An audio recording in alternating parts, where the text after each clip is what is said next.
হযরত আদম আলাইসাল্লাম এবং বিবি হাওয়া আলাইসাল্লাম উভয়ে জান্নাতের সুসজ্জিত বাগানে বসবাস করছিলেন। কিন্তু তাদের পিছু লাগলো ইবলিস নামের এক পাপিষ্ঠ শয়তান। ইবলিস চাইল তারা যেন সুখের জান্নাতে থাকতে না পারে। যতটা না সুখের জান্নাত থেকে বিতাড়িত করার ইচ্ছে ছিল ইবলিসের, তার চেয়েও বেশি ইচ্ছে ছিল তারা যেন আল্লাহর দেয়া আদেশ অমান্য করে তাকে নাখোশ করে। আদম এবং হাওয়াকে আল্লাহ একটি বিশেষ গাছের ফল খাওয়ার ব্যাপারে নিষেধ করেছিলেন। ইবলিস বেছে বেছে ওই বিশেষ ফলটিকেই টার্গেট করল। দুজনকে প্ররোচিত করে ভুলিয়ে ভালিয়ে ওই গাছের ফল খাইয়ে দিল। আদম এবং হাওয়া দৃশ্যত পাপ করে বসলেন। জান্নাতে পাপের স্থান নেই, তাই শাস্তিস্বরূপ আল্লাহ তাদেরকে পৃথিবীতে পাঠিয়ে দিলেন। বলা হলো, পৃথিবীতে ভালো কাজ করে নিজের মার্জনা করতে পারলে তারা আবারও জান্নাতে ফিরে যেতে পারবেন।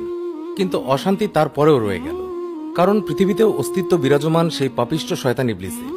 ইবলিস শয়তান তার শেষ চাওয়া হিসাবে আল্লাহর কাছে থেকে বিশেষ কয়েকটি ক্ষমতা চেয়ে নিয়েছিল। অভিশপ্ত হবার আগে ইবলিস আল্লাহর অনেক ইবাদত করেছিল। এই ইবাদতের প্রতিদান স্বরূপ আল্লাহ তাকে তার চাহিদা অনুসারে এই ক্ষমতাগুলো প্রদান করেছিলেন।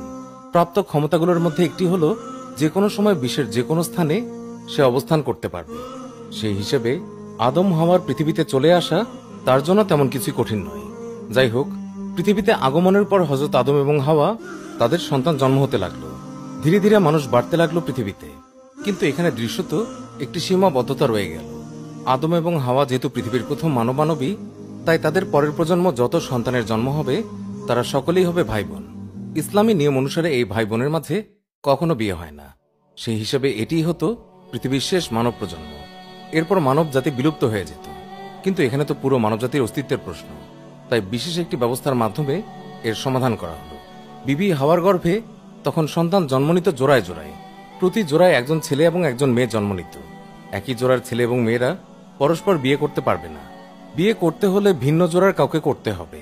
হাবিল এবং কাবিল ছিল ভিন্ন জোড়ার, তাই তাদের ব্যাপারটি স্বাভাবিক নিয়মে সমাধান হয়ে যায়। একজন আরেকজনের জোড়ার মেয়েকে বিয়ে করবে। কিন্তু এখানে একটি সমস্যা দেখা যায়, হাবিলের জোড়ার মেয়েটি তেমন সুন্দরী ছিল না। সেই তুলনায় কাবিলের জোড়ার মেয়েটি ছিল অনেক বেশি সুন্দরী। নিয়ম অনুসারে হাবিল অধিক সুন্দরী মেয়েটিকে পায় আর কাবিল পায় কম সুন্দরী মেয়েটিকে। কিন্তু কাবিল বেঁকে বসে, সে কাবিলের জোড়ার মেয়েটিকে বিয়ে করবে না। যেভাবেই হোক নিজের জোড়ার সুন্দরী মেয়েটিকেই বিয়ে করবে। এমত অবস্থায় পিতা আদম আলাইসাল্লাম একটি মীমাংসা করলেন। তিনি তাদের দুইজনকে আল্লাহর নামে কুরবানি দিতে বললেন। যার কুরবানি আল্লাহ গ্রহণ করবেন তার ইচ্ছাই জয়ী হবে। কার কুরবানি গৃহীত হলো আর কার কুরবানি গৃহীত হলো না তা কিভাবে বোঝা যায়? তখনকার কুরবানি এখনকার কুরবানির মতো ছিল না। সেই সময়ে কোনো জিনিস কুরবানি দিলে আসমান থেকে আগুন এসে ওই জিনিসকে পুড়িয়ে দিত। কুরবানির বস্তুকে ভূমি থেকে উপরে কোনো স্থানে উপস্থাপন করা হতো। আকাশ থেকে আগুন এসে যদি বস্তুকে পুড়িয়ে দিত তাহলে বোঝা যেত আল্লাহ কর্তৃক কোরবানি গৃহীত হয়েছে। পিতা আদম আলাইসাল্লামের দেয়া মীমাংসা অনুসারে তারা উভয়ই কোরবানির বস্তু উপস্থাপন করল আল্লাহর কাছে।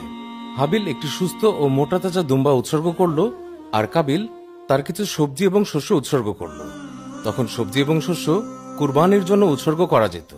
কোনো কোনো উৎস থেকে জানা যায় হাবিল উৎসর্গ করেছিল উৎকৃষ্ট মানের দুম্বা, আর কাবিলের শস্য ছিল নিকৃষ্ট মানের। আল্লাহ কাবিলের কুরবানিকে কবুল করলেন, উপর থেকে আগুন দিয়ে দুম্বাটিকে পুড়িয়ে দিলেন। কিন্তু কাবিলের শস্যকে তিনি কিছুই করলেন না। সেই হিসেবে বিয়ের নিয়ম আগের মতোই রইল। হাবিল বিয়ে করবে কাবিলের জোড়ায় জন্ম নেয়া মেয়েটিকে। কিন্তু কাবিল এই অপমান সহ্য করতে পারল না। সে ভাবল হাবিলের জন্য তার কুরবানি আল্লাহ গ্রহণ করেননি। কুরবানি প্রত্যাখ্যাত হওয়াতে এবং কাঙ্ক্ষিত স্ত্রী না পাওয়াতে সে অত্যন্ত ক্রোধান্বিত হয়ে গেল। ক্রোধের বশে হাবিলকে সে বলল, তোর ইচ্ছা আমি কোনোভাবেই পূরণ হতে দেব না। প্রয়োজনে তোকে হত্যা করব, যেন তুই আমার জোড়ার মেয়েটিকে বিয়ে করতে না পারিস। কাবিলের এমন আচরণে হাবিল অনেক সুন্দর উত্তর দিয়েছিল।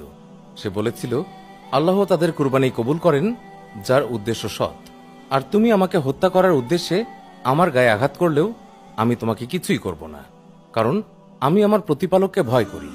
কিন্তু এই কথাই কাবিলের উদ্দেশ্যের কোনো পরিবর্তন হল না। ক্রোধের বশবর্তী হয়ে সে হত্যা করল তার আপন ভাইকে। এরপরেই কাবিলের মন গলে যায় এবং সে অনুভব করে, হায় রে, কত বড় ভুল করে ফেলল সে। নিজের ভাইকে নিজ হাতে সে মেরে ফেলল। এর চেয়ে বড় ধৃষ্টতার কি হতে পারে? ভেতরে ভেতরে সে অনেক অনুতপ্ত হল এবং নিজের অপকর্ম কিভাবে ঢাকবে তা নিয়ে চিন্তিত হয়ে পড়ল। তখনও মৃতদেহ সৎকারের ব্যাপারে কোনো নিয়ম তৈরি হয়নি, কারণ এর আগে কোনো মানুষের মৃত্যু ঘটেনি। মৃতদেহটিকে নিয়ে কি করবে এই নিয়ে যখন সে চিন্তায় মগ্ন, তখন দেখল একটি কাক তার ঠোঁট দিয়ে ঠুকরে ঠুকরে একটি গর্ত করল। তারপর সেই গর্তে একটি মৃত কাকে টেনে নিয়ে এসে কবর দিল। এই দেখে কাবিল ভাবল হয়তো তাকেও এভাবে কবর দিতে বলা হচ্ছে, তাই একটি গর্ত করে সে তার ভাইকে কবর দিয়ে দিল। ইসলামের ইতিহাস মতে এটিই ছিল মানবজাতির প্রথম কবর। কোন কোন উৎস থেকে জানা যায় কাক দুটি ছিল ফেরেশতা এবং এদেরকে আল্লাহ তাআলাই পাঠিয়েছিলেন যেন এদের দেখে কাবিল শিখতে পারে। কাউকে হত্যা করলে সে যেন সমস্ত মানব জাতিকে হত্যা করল, আর কেউ কারো প্রাণ রক্ষা করলে সে যেন সমস্ত মানব জাতিকেই রক্ষা করল। এই প্রসঙ্গে একটি হাদিস আছে। রাসূলুল্লাহ সাল্লাল্লাহু আলাইহি ওয়াসাল্লাম বলেছেন, পৃথিবীতে যখনই অন্যায়ভাবে কোনো হত্যাকাণ্ড সংঘটিত হয় তখন পাপের একটি অংশ অবশ্যই আদমের প্রথম পুত্র কাবিলের ওপর পড়ে, কেননা সেই প্রথম ব্যক্তি যে অন্যায় হত্যাকাণ্ডের সূচনা করে।